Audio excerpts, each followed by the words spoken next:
Well, there you go, folks. In Canada,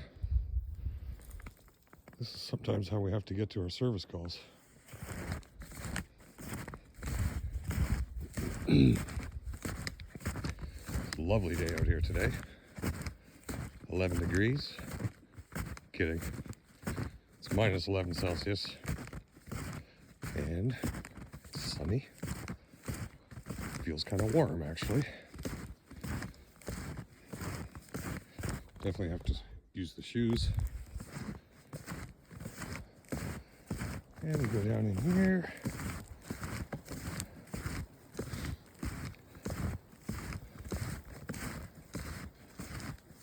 This call was to check out the sound of running water.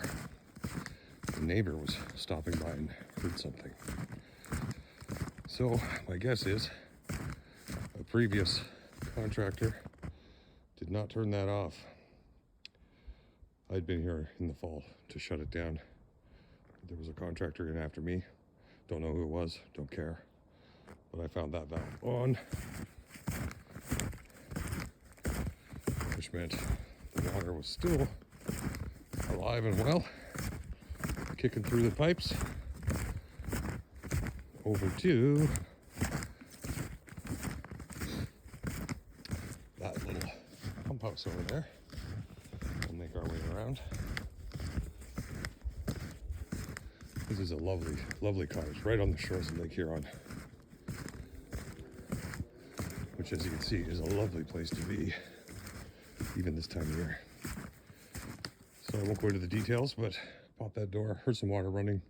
Sure enough, the water was live from over there to here, where it pops up out of the ground, goes into the meter, and obviously the meter split. So we turned that off, got that sorted. I noticed that the contractor who was here putting a new deck on in the fall when I arrived had cut all the pipes out because they were in his way and has replaced them. Whether the contractor did that or they brought in a plumber, I don't know, but it looks nice. Nice and neat. Whatever they did, I like it. That's all for now, folks.